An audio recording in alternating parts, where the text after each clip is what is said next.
सबसे पहले तो जो दिल्ली में चुनाव जो होने वाले हैं उसमें जो राज्य सरकार है उसको दिल्ली की जनता ने बहुत बार मौके दिए, केंद्र सरकार को कई बार मौके दिए। पिछले 10-12 सालों से दिल्ली में दोनों राज्य और केंद्र सरकारों की जो वर्चस्व की लड़ाई है उसमें दिल्ली के लोग पिस रहे हैं और कांग्रेस पार्टी एक बेहतर विकल्प बनकर सामने आई है।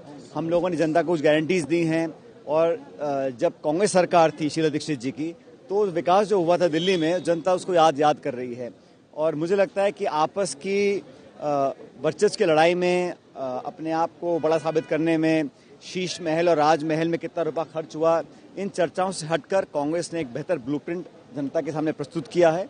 मुझे पूरा विश्वास है कि मजबूती से लड़ेंगे, परिणाम अच्छे आएंगे और कांग्रेस पार्टी का परफॉर्मेंस पहले से बहुत बेहतर रहेगा दिल्ली के अंदर। ये देखिए, इंडिया गठबंधन का जब हमने राहुल गांधी जी, खड़गे जी ने शुरुआत करी थी तो सब दलों को साथ लेकर आए थे लोकसभा में और बहुत बेहतर परिणाम आए थे, चाहे वो महाराष्ट्र में हो, उत्तर प्रदेश में हो, राजस्थान में हो, हरियाणा में हो। और एनडीए के साथ मुकाबला करने के लिए इंडिया गठबंधन पहले भी मजबूत था, आज भी मजबूत है। अलग अलग राज्यों में जो परिस्थिति बनती है उसके अनुरूप लोकल यूनिट्स को देखकर अलग दल निर्णय करते हैं और जहां तक इंडिया गठबंधन की बात है, पहले भी मजबूत था, आज भी मजबूत है और भारतीय जनता पार्टी को चुनौती देने के लिए नेशनल लेवल पर अगर कोई दल है तो वो कांग्रेस पार्टी है।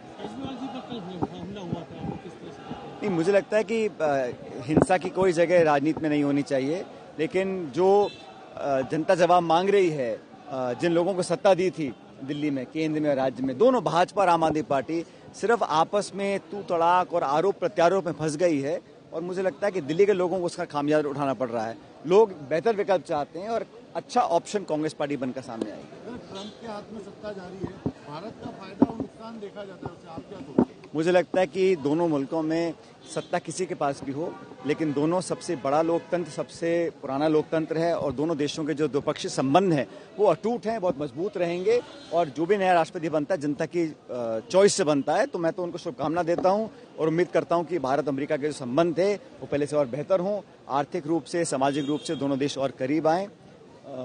जहाँ तक राजस्थान सरकार की बात है, साल पूरा हुआ है लेकिन जो अभी निर्णय दिए हैं सरकार ने उसमें स्कूलों का बंद करने की बात हो, जिलों को समाप्त करने की बात हो, इंग्लिश मीडियम स्कूल्स को दोबारा पुनर्विचार करने की जो बात कर रहे हैं, ये सब नकारात्मक निर्णय हैं।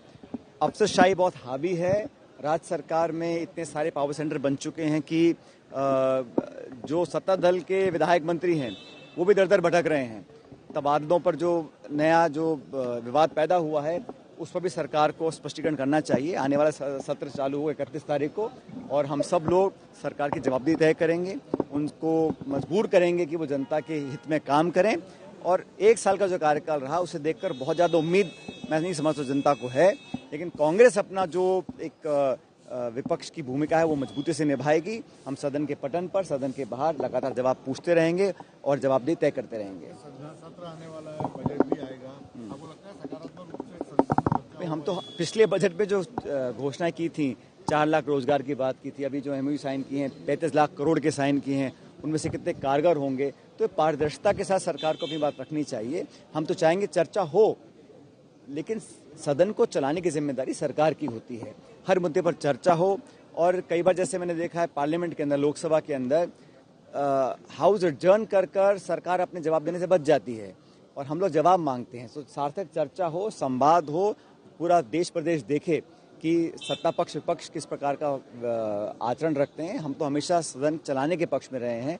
इस सत्र में भी हम चाहेंगे, बड़ा महत्वपूर्ण सत्र है बजट सत्र, हम चाहते हैं चर्चा हो, सवालों के जवाब दिए जाएं और मंत्री मुख्यमंत्री सदन के पटन पर प्रदेश के प्रति जो उनकी जवाबदेही है वो विपक्ष के माध्यम से सामने लेकर कई जिलों के इलाके के आपसे आके मिल रहे हैं, उनके जिलों में बुला रहे हैं, आपको इनवाइट कर रहे हैं। किस तरह से अब आप अपने राजस्थान में अपनी भूमिका को देखते हैं? देखिए, अलग अलग नेताओं को, कार्यकर्ताओं को पार्टी जिम्मेदारी देती है और हम सबको अलग अलग हमारे काम बांटे हुए हैं, लेकिन राजस्थान के साथ जो संबंध है, जो रिश्ता है वो अटूट है और यहाँ के लोगों के प्रति, यहाँ के कार्यकर्ताओं के प्रति जो हमारे दिल में जगह है उसको कोई कम नहीं कर सकता। आज हम विपक्ष में हैं, लेकिन जहाँ जहाँ कार्यकर्ताओं को ज़रूरत है, पार्टी को ज़रूरत है, संगठन के रूप से जहाँ जहाँ जनता बुलाती है हम सब लोग वहाँ जाते हैं और सबको साथ लेकर चलते हैं।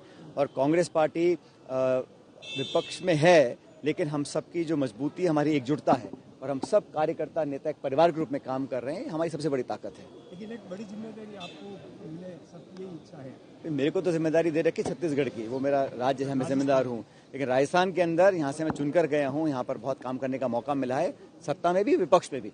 तो यहाँ के लोग, यहाँ की जनता, यहाँ के कार्यकर्ता, यहाँ की मिट्टी के साथ जो संबंध है, वही मेरी सबसे बड़ी उपलब्धि है।